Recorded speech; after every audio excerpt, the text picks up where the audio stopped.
देश में जब वक्फ कानून लागू हुआ उसके बाद राहुल गांधी ने एक बड़ा बयान दिया था। उस बयान में उन्होंने दावा किया था कि अभी वक्फ कानून के जरिए भले ही सिर्फ मुस्लिम समुदाय और मस्जिदें निशाने पर हैं, लेकिन मोदी सरकार का और बीजेपी का अगला निशाना चर्च भी होंगे, यानी दूसरे अल्पसंख्यक भी अब बीजेपी के निशाने पर आ जाएंगे और केंद्र की मोदी सरकार के निशाने पर आ जाएंगे। और जैसा कि राहुल गांधी ने कहा था, ठीक वैसा होता हुआ भी दिखाई दे रहा है। और बड़ी बात यह थी कि राहुल गांधी ने जो ये बयान दिया था वो ऑर्गेनाइजर में छपे एक लेख के आधार पर दिया था। और आप सभी जानते हैं कि ऑर्गेनाइजर आरएसएस का मुखपत्र है और उस लेख में चर्चों के पास कितनी संपत्ति है उसका उल्लेख किया गया था। हालांकि राहुल गांधी के इस बयान के बाद आरएसएस ने अपना वो लेख हटा दिया, लेकिन ये मुद्दा अब चर्चा में बना हुआ है। लगातार ये दावे किए जा रहे हैं कि मस्जिदें ही नहीं, आने वाले समय में चर्च और दूसरे अल्पसंख्यक समुदाय भी मोदी सरकार के निशाने पर आएंगे,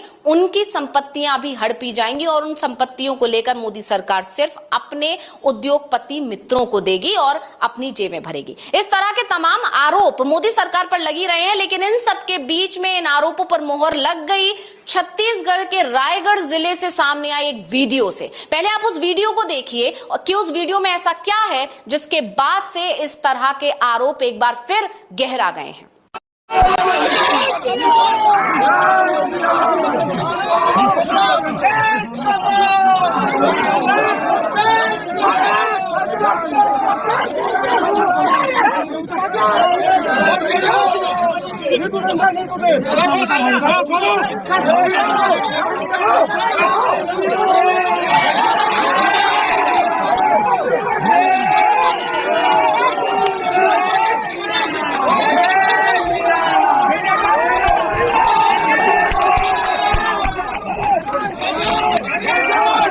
तो ये वीडियो आपने अभी देखा, ये वीडियो है छत्तीसगढ़ के रायगढ़ जिले का, जहां पर एक चर्च पर बजरंग दल के लोगों ने चढ़कर बाकायदा वहां के क्रॉस को तोड़ दिया और उस क्रॉस को तोड़ने से भी जब उनको शांति नहीं मिली तो वहां पर भगवा झंडा भी लहरा दिया गया। यह बताता है कि किस तरह से बीजेपी शासित राज्यों में अल्पसंख्यक समुदाय और उनकी संपत्तियों, उनके धार्मिक स्थलों को निशाना बनाया जा रहा है खुलेआम। क्योंकि उस वीडियो में साफ साफ देखा जा सकता है कि बजरंग दल के लोगों ने जब ये काम किया तो उस वक्त वहां पर पुलिस भी मौजूद थी और पुलिस वहां खड़ी तमाशबीन बनी रही और देखती रही, वो बजरंग दल के लोगों को रोक नहीं पाई। और गौर करने वाली बात यह है, इस वीडियो में आप गौर से देख सकते हैं कि जो सीढ़ी है जो क्रॉस की तरफ जा रही है, यानी छत पर चढ़ने के लिए जिस सीढ़ी को लगाया गया है, उस सीढ़ी को सपोर्ट भी दिया जा रहा है पुलिस वालों की तरफ से। और आप जानते ही हैं कि छत्तीसगढ़ में क्योंकि बीजेपी की सरकार है और ऐसे में जो पुलिस पर कंट्रोल है वो पूरी तरह से बीजेपी का है।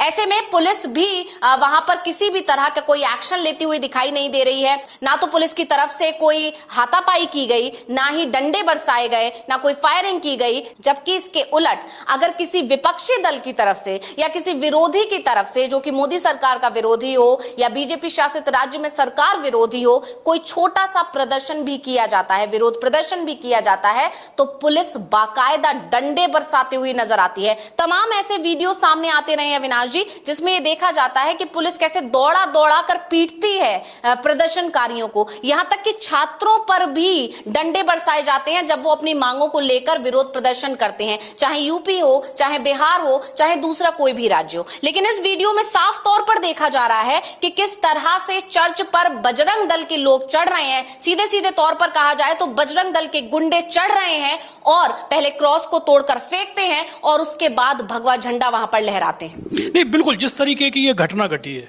बीजेपी का वहाँ शासन चल रहा है लंबे समय से। बीच में 5 साल के लिए कांग्रेस की सरकार जरूर बनी थी, लेकिन छत्तीसगढ़ में जिस तरीके से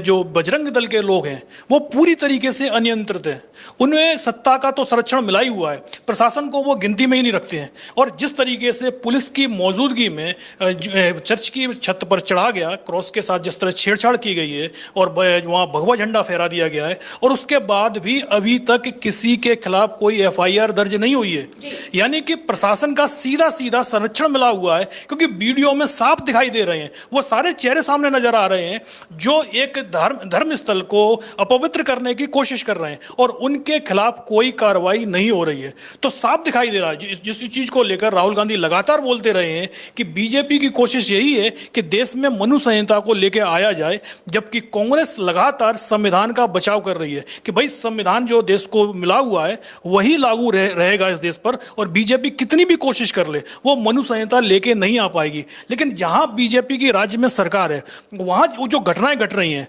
वहां जिस तरीके से दूसरे धर्म के लोगों को निशाना बनाया जा रहा है, अभी तो वक्फ कानून वाला जो मामला सुप्रीम कोर्ट में है उस पर सुप्रीम कोर्ट का कभी भी फैसला आ सकता है। जिस तरीके से वक्फ कानून के फैसले से पहले ही तमाम मस्जिद, दरगाह और उनके धर्मस्थलों को तोड़ा जा रहा है, उसको लेकर सुप्रीम कोर्ट नाराजगी भी जता चुका है। अब ऐसे में अगर वक्फ कानून सब मान के चलते हैं उसमें कुछ प्रावधानों को छोड़कर सुप्रीम कोर्ट उसको मंजूरी दे देता है, तो मुस्लिम समुदाय के लिए कितनी मुश्किलें खड़ी हो जाएंगी। ये चीज अब जो चर्च को देखकर भी आप कह सकते हैं, क्योंकि राहुल गांधी तो लगातार बोल रहे हैं कि अभी शुरुआत में मुस्लिम धर्म को टारगेट किया गया है, उसके बाद ईसाइयों का नंबर भी आने वाला है, और ईसाई समुदाय बीजेपी और जो हिंदू संगठन है उनके टारगेट पर बहुत समय से बना हुआ है, और उसकी झलकें लगातार हमको दिखाई भी देने को मिलती रही हैं। और अब जो छत्तीसगढ़ से जो जिस तरीके की तस्वीरें सामने आ रही हैं, जो वीडियो सामने आ रहे हैं, वो साफ बता रहे हैं कि बीजेपी के टारगेट पर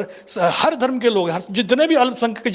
धार्मिक अल्पसंख्यक हैं, वो सभी बीजेपी के टारगेट पर हैं। वो सिर्फ और सिर्फ मनु संहिता के अनुसार काम करना चाहती है। जी बिल्कुल, यहाँ पर अविनाश जी, जैसे ये वीडियो सामने आया है, इस वीडियो के सामने आने के बाद, वो भी जब वक्फ कानून को लेकर देश में चर्चा गरमाई हुई है, बहस छिड़ी हुई है, कई लोग इसका समर्थन कर रहे हैं तो कई लोग इसका विरोध कर रहे हैं। नजरें सभी की सुप्रीम कोर्ट पर हैं कि सुप्रीम कोर्ट क्या फैसला देने वाला है, मुस्लिम पक्ष के